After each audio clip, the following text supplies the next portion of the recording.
할렐루야. 오늘도 새벽 예배에 나오신 성도님들을 주님의 이름으로 축복하고 환영합니다. 함께 이 시간 우리 기도하며 예배 자리로 나가겠습니다. 함께 기도하겠습니다. 하나님 감사합니다. 저희들을 불러주셔 주님의 자녀 삼아주시고 또 주님의 자녀의 권세로 살아갈 수 있는 힘 주시니 감사합니다. 하나님 오늘도 우리가 은혜의 자리로 저희들 담대하게 나아가 아버지 되신 주님과 깊이 교제하며 주님 주시는 귀한 능력과 힘을 얻는 예배의 자리가 되게 하여 주시옵소서. 감사드리며 예수님 이름으로 기도하옵나이다. 아멘.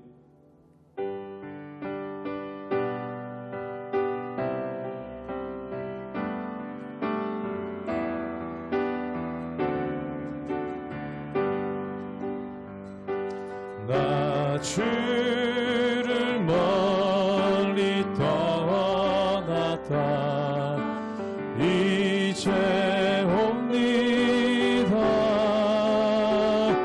나 죄의 길에 시달려 주여 옵니다. 나 이제 왔으니 내 집을 찾아 주여 나를 받으사 맞아 주소서. 그 귀한 세월 보내고 이제 옵니다. 나 뉘우치는 눈물로 주여 옵니다. 나 이제 왔으니 내 집을 찾아 주여 나를 받으사 맞아 주소서. 나 죄에 매여 고달파 이제 옵니다. 주 크신 사랑 받고자 주여 옵니다. 나 이제 왔으니 내 집을 찾아 주여 나를 받으사 맞아 주소서. 이 병든 마음을 고치려 이 병든 마음을 고치려 이제 옵니다. 큰 힘과 소망 바라고 주여 옵니다.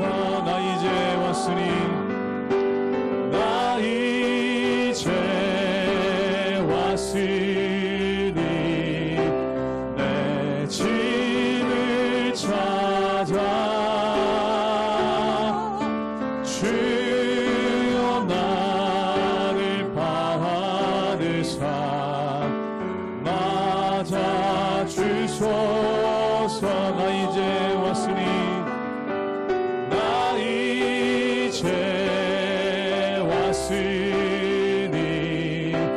내 집을 찾아 주여 나를 받으사 맞아 주소서.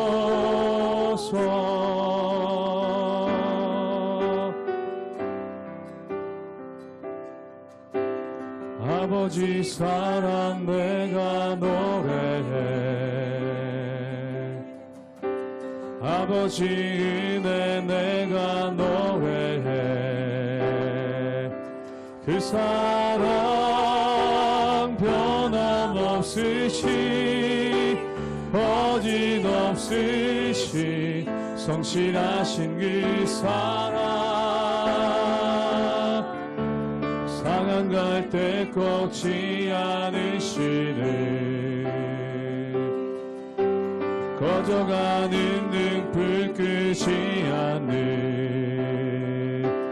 그 사랑 변함없으시 거짓없으시 성실하신 그 사랑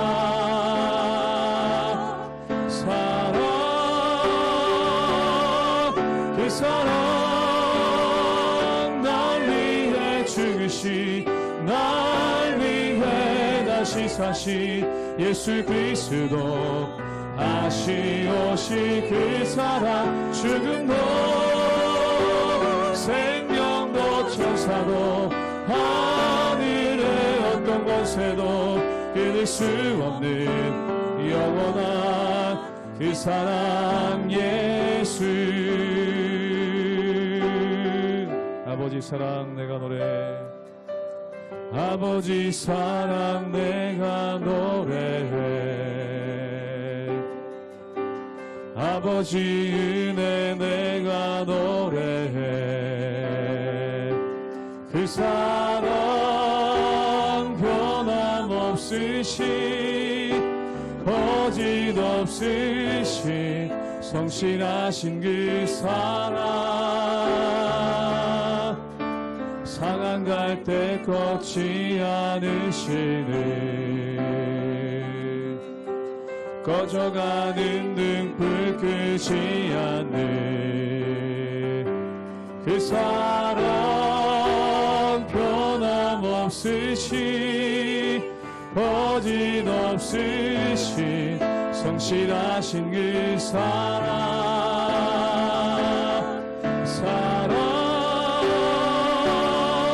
그 사랑 날 위해 죽으시 날 위해 다시 사신 예수 그리스도 아시오시 그 사랑 죽음도 생명도 천사도 하늘의 어떤 권세도 끊을 수 없는 영원한 그 사랑 그 사랑 날 위해 죽으신 그 사랑 날 위해 죽으신 날 위해 다시 사신 예수 그리스도 아시오시 그 사랑 죽음도 생명도 천사도 하늘의 어떤 권세도 끊을 수 없는 영원한 그 사랑 예수.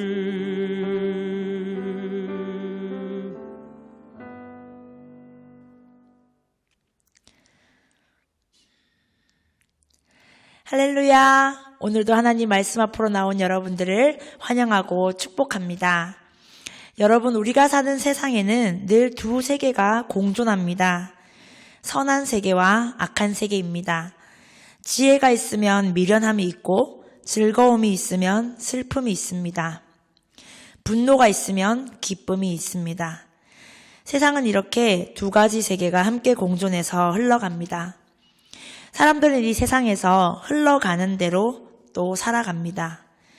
모두가 그렇게 말하니 똑같은 말을 하고 그렇게 생각하니 똑같이 생각하고 같은 것을 공유하고 느끼고 싶어 합니다. 그래서 세상은 유행을 따라 돌고 돈다는 말이 있습니다. 사람들은 같은 것을 먹고 보고 입고 느끼며 경험하고 싶어 합니다. 우리가 육신을 입고 이 세계에 속하여 살아가기 때문에 충분히 그럴 수 있습니다. 그러나 결코 같을 수 없는 선택들이 있습니다. 같이 설 수 없는 기준들이 있습니다. 눈에 보이는 세상이 아닌 바로 내면의 질서입니다. 이 내면의 질서는 말씀으로 다스려져야 합니다. 하나님의 말씀이 기준이 된 사람은 내면의 질서뿐 아니라 그의 말과 행함도 세상과 결코 같을 수 없다는 것을 알게 됩니다. 오늘 잠언의 말씀을 통하여서 이 땅을 살아가는 우리가 말씀의 기준이 돼서 어떻게 살아가야 하는지 함께 돌아보고 묵상할 수 있기를 주님의 이름으로 축복합니다. 잠언 17장 13절에서 28절까지의 말씀입니다. 누구든지 악으로 손을 갚으면 악이 그 집을 떠나지 아니하리라. 다투는 시작은 둑에서 물이 새는 것 같은즉 싸움이 일어나기 전에 시비를 그칠 것이니라. 악인을 의롭다 하고 의를 악하다 하는 이 두 사람은 다 여호와께 미움을 받느니라. 미련한 자는 무지하거늘 손의 값을 가지고 지혜를 사려 함은 어찌민고. 친구는 사랑이 끊어지지 아니하고 형제는 위급한 때를 위하여 낳느니라. 지혜 없는 자는 남의 손을 잡고 그의 이웃 앞에서 보증이 되느니라. 다툼을 좋아하는 자는 죄가를 좋아하는 자요 자기 문을 높이는 자는 파괴를 구하는 자니라. 마음이 굽은 자는 복을 얻지 못하고 혀가 패역한 자는 재앙에 빠지느니라. 미련한 자를 낳는 자는 근심을 당하나니 미련한 자의 아비는 낙이 없느니라. 마음의 즐거움은 양약이라도 심령의 근심은 뼈를 마르게 하느니라. 악인은 사람의 품에서 뇌물을 받고 재판을 굽게 하느니라. 지혜는 명철한 자 앞에 있거늘 미련한 자는 눈을 땅끝에 두느니라. 미련한 아들은 그 아비의 근심이 되고 그 어미의 고통이 되느니라. 의인을 벌하는 것과 귀인을 정직하다고 때리는 것은 선하지 못하니라. 말을 아끼는 자는 지식이 있고 성품이 냉철한 자는 명철하니라. 미련한 자라도 잠잠하면 지혜로운 자로 여겨지고 그의 입술을 닫으면 슬기로운 자로 여겨지느니라. 우리가 살아가는 이 땅에서 우리는 많은 자극들을 받으며 살아갑니다. 특별히 우리 안에는 본능적으로 불편한 것들을 만나거나 나와 반대되는 것들을 만날 때 우리 안에 다툼이라는 것이 생길 수 있습니다. 그러나 오늘 말씀에서는 다툼 자체는 시작하지 말라고 말씀합니다. 14절에서 다툼은 둑에서 물이 새는 것과 같다고 합니다. 여러분, 둑에 물이 새면 어떻게 될까요? 결국 둑이 무너져서 모두가 감당할 수 없는 큰 사고를 만나게 될 것입니다. 하지만 다툼을 좋아하는 사람들이 있습니다. 19절에서 다툼을 좋아하는 사람은 죄를 좋아한다라고 하나님은 말씀하십니다. 그들은 왜 다투려고 하는가? 바로 자기의 주장을 주장하기 좋아하고 자기의 의견과 옳음을 증명하려고 합니다. 사실 우리는 시시각각 내 안에서도 이러한 다툼을 일으키고 싶어하는 본능이 있음을 발견합니다. 내가 옳음을 증명하고 싶고 불의에 대해서도 정의를 보여주고 싶습니다. 그러나 다툼은 하나님이 기뻐하시는 것이 아닙니다. 하나님은 선으로 악을 이기라고 말씀하셨고 원수 갚는 것이 하나님께 속해 있다고 말씀하셨습니다. 그러기에 우리는 어떤 사건에 대해 똑같이 죄를 짓는 자리에 가서는 안 될 것입니다. 사단은 어떻게 해서든 하나님의 사람들이 죄를 범하여 하나님과의 관계를 멀어지게 하려고 합니다. 다툼 그 자체가 문제가 아니라 그 일을 통해서 하나님과 멀어지게 하는 것이 사단의 속임인 것입니다. 그러기 위해서 우리는 날마다 지혜이신 하나님께 묻고 또 물어야 할 것입니다. 또 한 가지 우리 내면에는 두 자아가 존재합니다. 바로 지혜로운 자와 미련한 자입니다. 오늘 말씀에 대해서는 미련한 자에 대해서 여러 번 이야기하고 있습니다. 16절에 이 미련한 자는 지혜를 돈으로 살 수 있다고 생각합니다. 그러나 지혜는 오직 하나님을 경외하면서 말씀을 들으면서 온다는 것을 우리는 알고 있습니다. 그만큼 마음이 완고하여 지혜의 목소리를 듣지 못하는 자들을 일컫습니다. 미련한 자는 관계에 있어서도 어려움을 일으키고 다툼을 일으키며 가족에게도 근심과 고통을 끼칩니다. 지혜를 멀리하고 오직 이 땅의 것에만 관심을 가지며 살아갑니다. 미련한 자는 내면에도 관심 없고 관계에 있어서도 영적인 세계에서도 기준 없이 질서 없이 살아가는 것을 볼 수 있습니다. 특별히 오늘 20절 말씀에서는 마음이 굽은 자라고 표현하기도 합니다. 이 미련한 자, 마음이 굽은 자는 우리의 외부에서도 살펴볼 수 있지만 우리의 내면에도 있을 수 있는 존재입니다. 내 마음에 굽음이 있는가, 나의 즐거움은 어디에 있는가를 살펴볼 수 있기를 축복합니다. 나는 지혜의 말씀을 사모하며 살아가는가, 주변의 고통과 아픔에 관심이 없고 오직 나의 기쁨과 쾌락에만 만족하며 살아가는 자인가, 이것을 스스로 분별할 수 있어야 하겠습니다. 마지막으로는 말에 관한 말씀입니다. 잠언은 계속해서 지혜로운 자는 침묵하며 말을 아낀다. 또 말을 들을 때에도 분별하여 들을 수 있는 자라고 말합니다. 결국 말이라는 것은 마음에서 나오는 열매입니다. 마음이 굽었다면 굽은 말과 굽은 판단이 나올 것이요, 마음이 곧다면 정직한 말과 선하고 지혜로운 말을 하게 될 것입니다. 여러분의 말을 살펴보십시오. 내 말에서 무엇이 나오는가? 내 내면의 질서가 그대로 드러날 것입니다. 내 마음이 교만과 어리석음으로 굽어졌다면 그 말씀이 곧은 말씀이 나올 수 없을 것입니다. 우리가 살아가는 이 세상은 이렇게 선과 악, 지혜와 미련함, 어리석음이 혼재된 세상입니다. 왜 하나님은 이러한 세상에서 우리를 살게 하셨는가?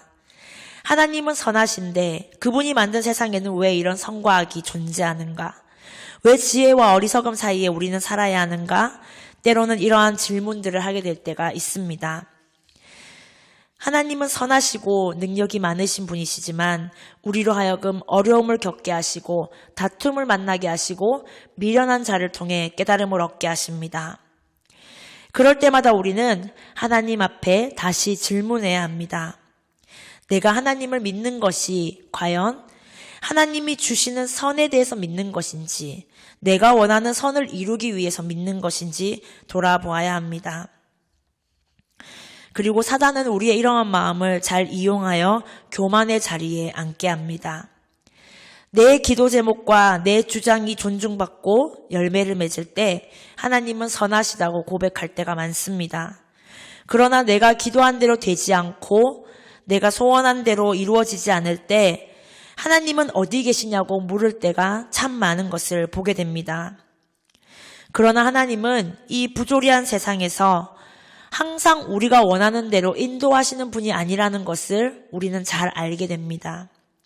때로는 내 안의 악함과 어리석음을 마주하게 하시고 미련한 자들을 통해 아픔도 겪게 하십니다. 그리고 이 모든 것을 통해 진정 선하신 하나님을 바로 볼 수 있게 하십니다. 세상은 의로운 자를 악하다 하고 정죄하고 조롱합니다. 그러나 하나님은 세상의 방식과는 전혀 다른 길을 걸으라고 말씀하십니다.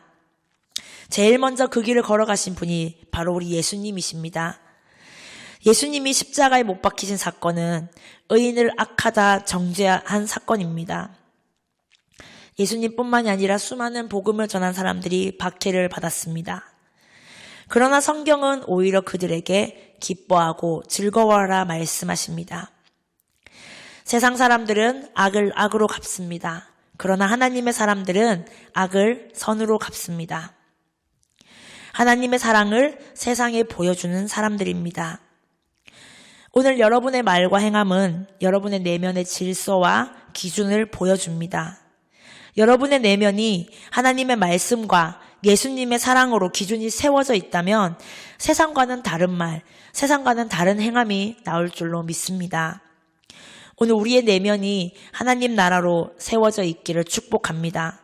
그리고 그래서 우리가 서 있는 곳이 하나님 나라의 질서로 바뀌기를 축복합니다. 우리의 말과 행함을 통해 사람들이 예수님의 사랑을 볼 수 있기를 주님의 이름으로 축복합니다. 함께 기도하겠습니다. 선하시고 의로우신 하나님, 오늘도 우리의 마음 가운데 주님께서 말씀해 주셔서 지혜롭고 선한 것이 무엇인지 분별할 수 있게 하여 주시고 하나님이 기뻐하시는 자리에 서게 하여 주시옵소서. 세상이 말하는 대로 말하지 않고 세상이 행하는 대로 행하지 않고 오직 하나님 말씀에 순종하는 자리에서 하나님이 기뻐하시는 말과 행함을 할 수 있도록 주님 우리를 인도하여 주시옵소서.